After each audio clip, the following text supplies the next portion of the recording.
Selamat malam, Bung Rocky. Wah, Abdul Somad, Pak Ustadz, enak ketemu. Apa kabar, Bung Rocky? Sehat? Oleh alam semesta ya. Apa kabar? Sehat?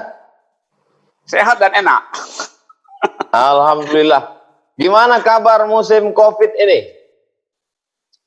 COVID itu bagian dari keperluan alam semesta untuk menguji banyak hal, soal kesehatan, soal kenikmatan hidup, soal persaudaraan, solidaritas, dan soal kedunguan kebijakan negara. Itu juga diuji oleh COVID itu. Kira-kira COVID ini menambah akal sehat atau menambah kedunguan? Banyak pejabat yang negatif COVID tapi positif stupid gitu.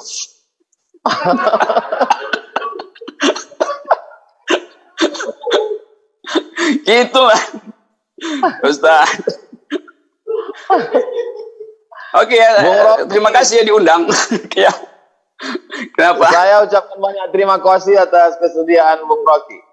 Bung Rocky pernah merubah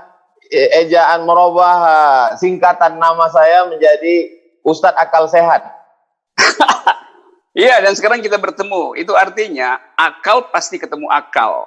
Dengkul pasti ketemu dengkul gitu. Akal sehat pasti ketemu akal sehat. Akal maling pasti nyari akal maling gitu kan. Dia akan mencari yang sepadan ya. Gitu, oke. Enak saya diundang, terus kita bisa ngobrol apa aja.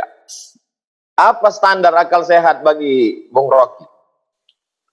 Standar pertama tidak menipu, tidak deception, tidak mengalihkan isu dengan cari-cari alasan. Itu standar dari akal sehat. Jadi kalau ada orang yang suka buang badan, nggak mau bertanggung jawab terhadap kebijakan, itu pasti akalnya didengkul gitu. Karena dengkul lebih mudah berpindah-pindah tuh kan. Kalau kesenggol kan dengkulnya bisa tempurungnya bisa pindah. Karena itu akal ditaruh di kepala supaya dia lurus gitu.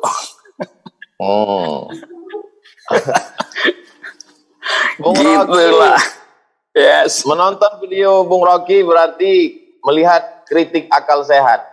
Itu Bung Rocky selama kritik ini ada tekanan, ancaman tidak? Oh iya, banyak juga yang nonton video saya bukan buat lihat akal sehat saya, tapi menunggu saya buat delik lewat video itu. Itu banyak yang menunggu saya kepleset di dalam video lalu diubah jadi delik. Nah, itu bahayanya tuh. Jadi mudah-mudahan Ustadz Somad juga diperlakukan semacam itu. Saya ingin diperlakukan semacam itu. Jadi ada orang yang nunggu delik dari ucapan Ustadz Somad.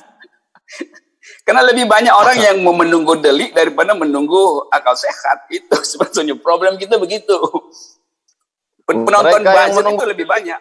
Ya. Mereka yang menunggu delik ini masuk kelompok mana ini? Itu masuk partai buzzer sejahtera itu.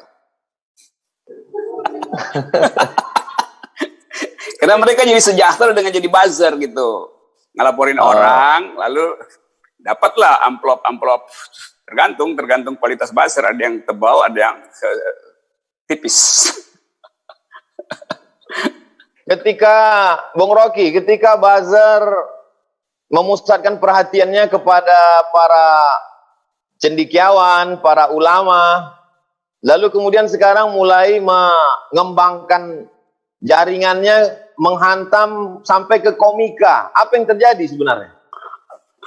Jadi itu pertanda bahwa itu buzzer itu tidak dipersiapkan dengan akal. Kalau buzzernya berakal, dia harusnya tertawa kalau ada komika. Kan fungsi komika membuat kita bahagia.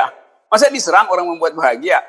Itu hidup tanpa komika itu sama dengan hidup tanpa kesehatan jiwa. Jadi justru si buzzer mesti senang karena kritik itu disatirkan oleh komika. Kan itu bagian dari keseharian politik komika tuh. Jadi ini buzzer yang memang cuman disuruh aja tuh, dan kebanyakan buzzer kan memang kurang pengetahuan tentang kenikmatan berpolitik. Nah itu mudah sekali untuk nyeruduk si kiri, nyeruduk kanan, mengintai orang itu. Pekerjaan yang paling buruk di dalam hidup manusia itu adalah menjadi buzzer, karena dia sekaligus dungu, sekaligus jadi pengendus, sekaligus jadi budak. Dia jadi budak dari kedunguannya sendiri kan, itu kan bagian yang paling buruk dari manusia, menjadi budak dari kedunguannya sendiri. Wah, itu parah tuh. Saya nggak tahu tuh Buzzer, apa nanti hukumannya. Buzzer ini ada nggak akalnya, Bung Rocky? Ada, Buzzer tuh suka pinjam akal. Tapi karena dia pinjam, dia nggak tahu fungsi dari akal itu. Kalau akalnya sendiri kan dia tahu fungsinya. Bisa-bisa dia pinjam akal yang lebih buruk dari akalnya tuh. Itu soalnya si Buzzer itu. Kenapa kita ngomongin Buzzer ya? Ketika Buzzer mengkritik ulama, mungkin follower ulama tidak begitu banyak di dunia maya. Ketika Buzzer menyerang kritikus atau ya seperti Bung Rocky Gerung, mungkin tidak sebesar viewer, follower komika, karena mereka artis, mereka banyak pengikut, banyak. Apa yang terjadi sebenarnya? Buzzer itu kan dia seharusnya paling nggak dia mampu bikin klasifikasi siapa yang efektif untuk diserang itu. Kalau dia pakai otak, dia serang satu toko akarnya, maka pohonnya goyang, pohonnya rubuh, dahannya kering, lalu daunnya gugur. Ini dia serang daun, akarnya masih kuat. Kan itu Buzzer yang nggak punya IQ kan. Jadi dia capek serang kiri kanan, dia serang ulamanya diamin aja tuh, nggak terganggu dengan soal-soal begituan. Dia sering kritikus, ya kritikus juga anggap ini ngapain ngeladenin Buzzer. Akhirnya dia sering komika yang adalah daun itu. Dan nyerang daun itu percuma karena daun itu bergoyang. Kalau dia serang akar, Buzzer ini menyerang akar, bisa pohon itu tumbang. Tapi kalau nyerang daun, itu komika makin senang tuh. Dia akan berbalik lagi tuh. Daun itu lentur karena itu nggak begitu diserang, ya udah dia melambai-lambai aja si Buzzer, pusing.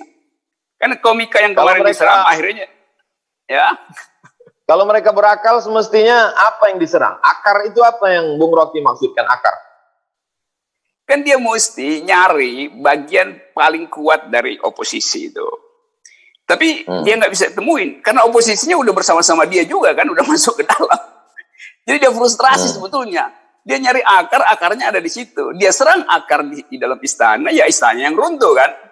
Jadi benar-benar Buzzer itu terjebak karena ketidakmampuan untuk membaca mana substansi, mana yang sekedar gejala. Jadi itu sialnya Buzzer Indonesia itu. Buzzer Melayu kan begitu jadinya.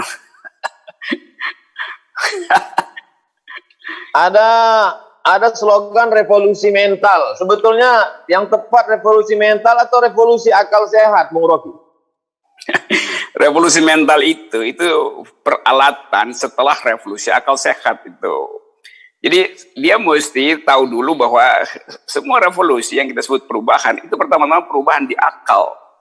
Nah kalau yang mau revolusi mental akalnya nggak sehat, itu artinya revolusinya juga pasti mental, bukan mental jadinya. Revolusinya mental balik. Dan sekarang kita lihat revolusi mental itu mental balik pada pembuat gagasan itu. Kan terlihat dalam hari ini defensif, sikap defensif.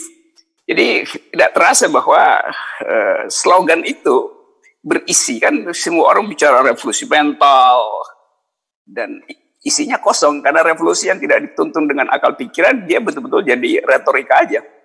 Kalau kita mau revolusi dengan akal sehat, kita mesti manfaatkan fasilitas pedagogi, mendidik rakyat, memberi rakyat kepercayaan diri. Tapi kalau revolusinya sekedar diucapkan sebagai slogan, dia jadi demagogi bukan pedagogi. Jadi berbusa-busa ngomong, tetapi point of view-nya tidak ada. Padahal revolusi selalu dituntun oleh paradigm, oleh point of view. Nah, pemimpin yang nggak punya point of view, dia akan kelabakan untuk lihat mana sebetulnya elemen paling strategis untuk memulai satu revolusi mental. Nah, saya dulu berpikir revolusi mental itu artinya mempersiapkan publik dengan kecerdasan sesuai dengan perintah konstitusi, cerdaskan kehidupan bangsa. Kan konstitusi cuma perintahkan dua hal pada presiden, cerdaskan kehidupan bangsa, pelihara fakir miskin. Di situ sumber revolusi mental tuh. Yang terjadi enggak, kecerdasan bangsa merosot terus, Karena jalan pikiran tidak dibangun, yang dibangun jalan tol, itu buruk sekali kan. Juga kesehatan masyarakat tidak dijaga, karena dana sosial itu dialihkan untuk dana infrastruktur dan pemenuhan akumulasi ekonomi.